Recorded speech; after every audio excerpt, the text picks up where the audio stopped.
Hi guys, good afternoon. Welcome back sa ating channel. Ito natanggal yung ano niya. Yung ito niya oh. Kasi ano to guys. Na ano siya. Tawag niyan. Na susunog siya kaya nilagyan ko ng ganun. So linisin natin ang area na to or ang plant truck na to guys. So anuhin niyo ako, samahan niyo ako sa paglilinis. Magtanggal-tanggal lang tayo ng mga dried na dahon, mga damo-damo, ganyan. Kasi itong mga weeds na to guys, ang bilis bang mag multiply, mag-grow. Yan, so tanggalan lang natin to. Siguro kailangan ko ng forceps, hindi ko dinala kasi minsan mas magandang pag nakakamay lang. Yan. So, kailangan ko ng forceps. Saglit guys. Kunin ko yung forceps. Okay. Balik tayo guys. Balik tayo. Ayan. Tanggalan natin. Tapos, anuhin natin. Magwalis na lang tayo sa garden maya-maya.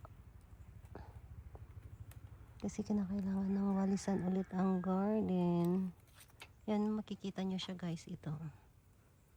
May mga dried na leaves, see? Dusty rose. Ayan. So, nalinisan na yan siya. Ito naman tayo kay topsy-turvy. Ang hirap pala niyang tanggalan ng dried na leaves ito. Kasi mamaya-maya diligan ko to guys. Ay, masusugatan to eh. So far ito, okay naman to. Ayan, may dried lang siya dyan. Si Aurora Blue, okay naman.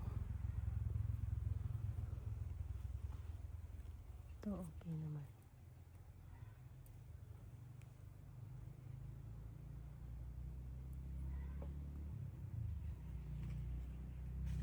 Parang okay naman yung iba. Asan pa ba? Asan pa ba ang tatanggalan natin? Dito, okay naman yata to. Okay naman to. Wala namang ito.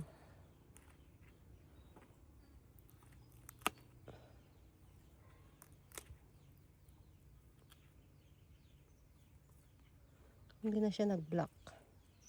Pag ano yan, tawag yan, pag stress na stress yan guys, block yan. Ang hirap din palang tanggalan ng dried, ay ng ano tong si Nanakan Red. Ayaw. Ito. Sa mga namain ko kay Ma'am Tiny, minsan pinapanood ko yung live niya para makita ko yung mga IDs.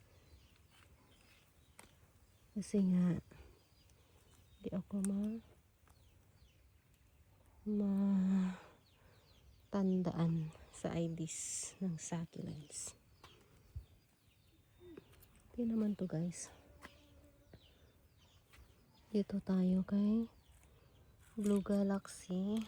Ayan. Okay pa yan.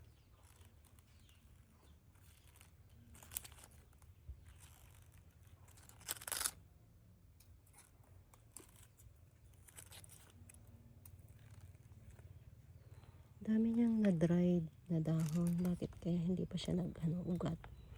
At umiinom pa siya sa sarili niya. Ito si Apple Champagne. Ayan.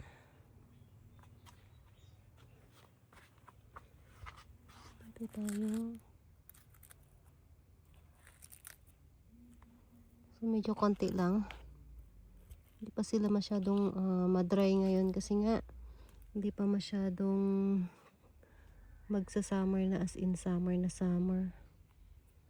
Yan, si Nina, okay naman siya. So, ayan. That's all guys sa plant truck na to. Ayan. May linis na ulit sila. Thank you for watching. Bye!